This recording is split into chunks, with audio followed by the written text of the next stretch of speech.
on Clearing the Clutter Inside and Out, we are talking about letting go of things we don't love. Do you keep gifts you dislike because you're afraid of hurting someone's feelings? Would you like to clear some physical clutter, but are afraid someone will visit and notice you don't have their gift?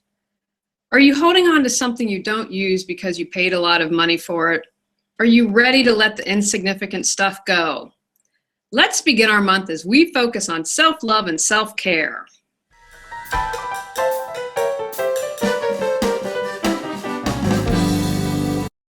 Ready to clear your clutter and share your gifts with the world? Every Tuesday at 1 p.m., join award-winning professional organizer, author, and certified life coach Julie Coraccio on clearing the clutter inside and out, as she teaches you how to navigate the waters to declutter your life.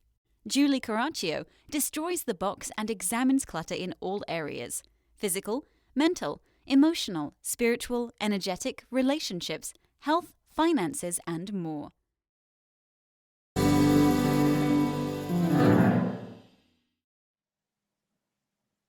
This month is all about self-love. For me, this is where it all begins. When you love yourself, you won't tolerate people who don't treat you well. You won't surround yourself with stuff you don't use or need, and you are able to attract lots of good into your life.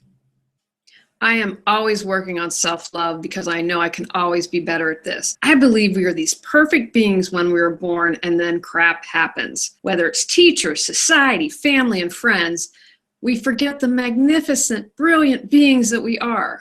We're going to focus all this month on self-love and self-care. To start off our month, I'm going to focus on physical clutter because most of us have stuff hanging around that we don't love and might not even like. By taking care of and loving what you own, it's good practice in taking care of yourself and making sure you have people that love and support you in your life. The name of the podcast says it all: clearing the clutter inside and out. When you work on one, you affect the other. Look around you. Do you love everything you own? How about most of it? Some of it? None of it? Yes, I've worked with people who have owned stuff they didn't like for a variety of reasons. I'm going to share a couple client stories with you. Kay had a basement full of stuff that she never used. And she also had rooms, yes, more than one room, full of clothes never worn, many with the tag still on them. Now, the main issue for her was it was her parents' stuff, and she felt like if she would let it go, she would be dishonoring them. It was painful for her to look at all these items, yet she couldn't let them go. So she didn't love any of it. She didn't even like it, and in some cases didn't even know what was in the boxes. It was a worry of dishonoring her parents. Now, what I like to say to my clients, and I truly believe this, when someone has passed, they want you to be happy, they want you to be free. They're happy and free now, and don't worry about letting go things that are family members. I always ask, I say, hey, check out if another family member would like it. If not, donate it to charity. Don't let it become a burden to you. I had another client, Sam, who had a pile of articles. They were 2 to 3 years old, and it was literally a huge stack, probably 4 or 5 feet tall. And so as we started to talk, I asked Sam why he was keeping all these articles. And he explained to me he was afraid that if he didn't keep in touch with people, so there were articles to send, hey, thought you might be interested in this, things of that nature, that if he didn't keep connected, that they would become really upset and not love them anymore. When he voiced this, he was able to realize how absurd that was, and we were able to recycle the pile immediately. Again, when you're caught up in it, you sometimes can't tell what the clutter is really about. There's no judgment in this. We all have the answers within, and I view my job as being able to support and tease out the answers because you have the best wisdom for you. So in this instance, keeping physical clutter that they didn't need, use, or love was an effort to stay connected to make sure that they felt love. And finally, we're going to talk about P. P hated antiques, but had a house full of them. Why? Because they had been in the family. No one else in the family wanted to hold on to them, and they didn't want him to let it go. So that really put him in a tough spot. However, we talked about it, and I said, if you don't love it, that's okay. So as I mentioned a moment ago, come up with a plan. Offer to give it to people in the family if they don't want it. If it's something like an antique, I would always suggest hiring someone who knows about those because they're valuable. Why not make some money from it? The guilt had been forcing him to hold on to things that he doesn't love. As I mentioned at the top, how many of you are holding on to wedding presents because you're afraid someone's going to come over and notice that you don't have it anymore? That's a huge thing. I'm going to share a story. Look, I always put myself out there. I talked about wedding gifts, I think, in September, and I held on to a wedding gift a couple months. A few years. Let me rephrase that. I held on to a wedding gift that I didn't like. My husband didn't like. It didn't fit our decor. And the other story behind it, and I don't tend to get too personal because I don't like to call people out, especially since I have tons of people that listen to this podcast and listen to video. The person that had given us a gift, we were really super close at one point and we weren't close anymore. And so that gift, every day that I saw it, because of what it was, I saw it every day. It just reminded me, and that I was really still upset about the friendship because I felt the rug had been pulled underneath me. So it took me years to let that go. And I finally was like, you need to listen to your podcast and you need to listen to your own advice. The struggle with that, well, I feel guilty. It was a gift someone gave to me, even though the friendship's over. So the struggle is real, and guilt is a real part of holding on to physical clutter. So those are just a few stories and examples that I wanted to share with you. See if you see yourself in any of those examples, and you can dig a little deeper and start to release things.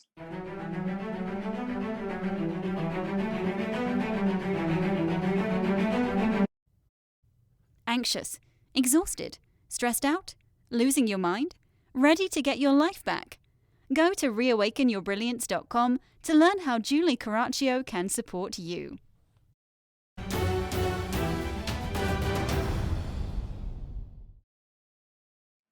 Let's start purging what you don't love.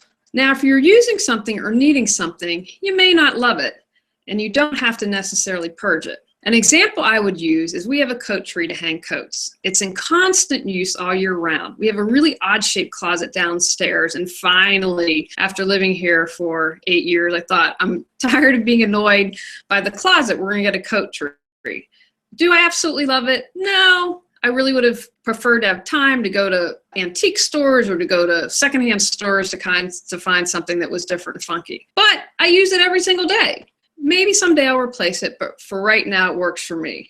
Sometimes a mistake people make is they simply go crazy with purging. So if love is too strong of a word for you to use now, think about, do you like it or use it? I'm going to suggest that you concentrate on things you don't love and aren't using or needing and that are a high priority.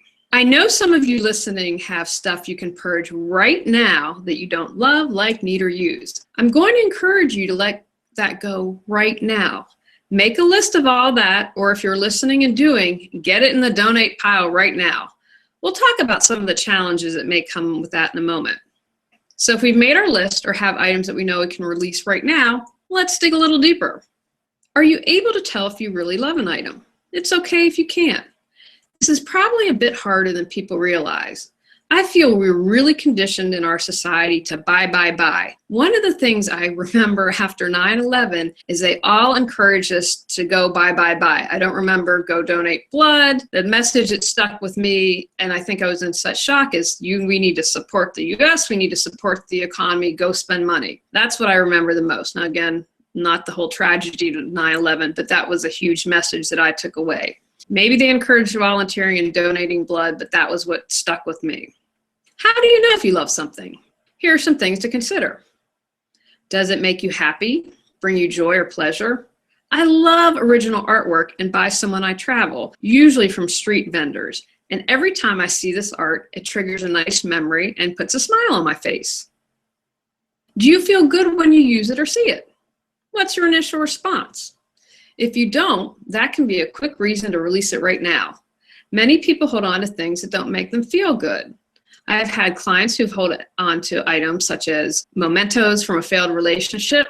I mentioned the wedding gift story earlier where I held on to something that was painful for me, and the guilt, and well, maybe if the friendship gets on track again, blah, blah, blah. And I finally had to say, you know what? I don't feel good when I look at this. It's time to let it go. Begin to ask yourself, do you really love it? Really, really love it? How does your body feel when you ask that question? I close my eyes when I do something like this to quiet my ego. This is really great for the closet too.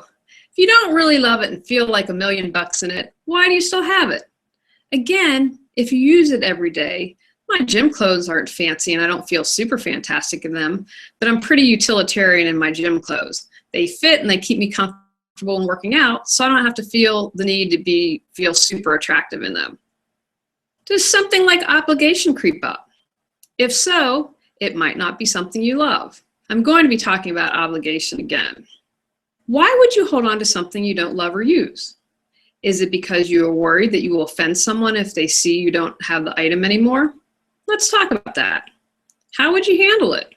In reality, 99% of people will be okay, and I base this on personal and professional experience. The 1%, maybe you need to evaluate the relationship. If it's someone close, say a parent or sibling, maybe it invites you to have a deeper conversation. Remember, what others do and say is about them, and how you respond is about you. Are you afraid you might need it someday?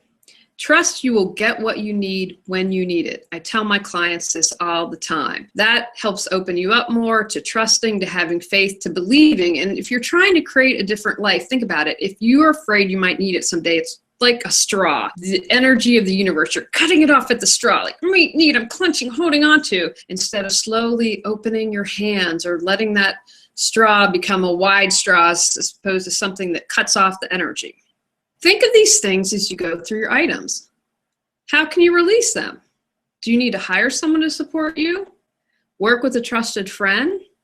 Have memories come up, and could counseling be helpful? Do you have collectibles?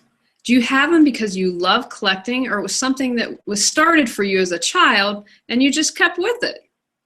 Maybe you liked it 10 years ago and no longer do. Why not give away or sell on the internet an outdated hobby or collection and make way to try something new? Look at the memories you're holding on to. Remember, when everything has value, nothing does. I also say this a lot. If it's collecting dust in the garage, how important is it?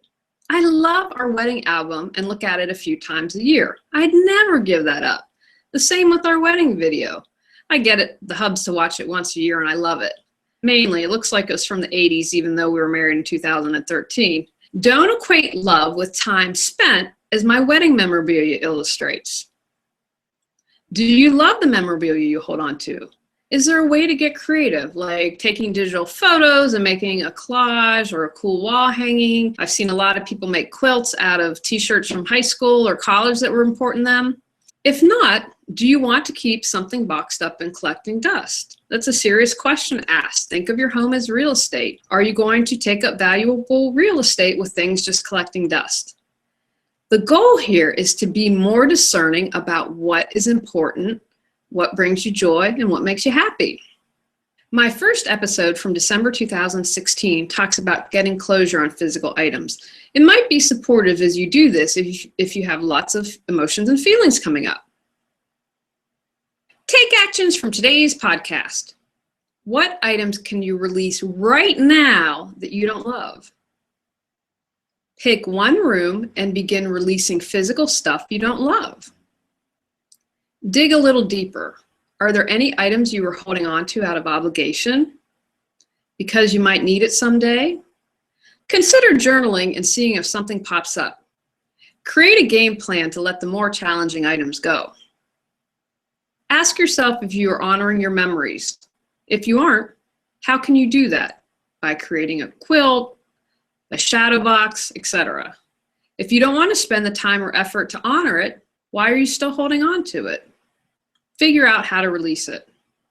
On next week's episode, we're going to examine how we talk to ourselves. What are you telling yourself?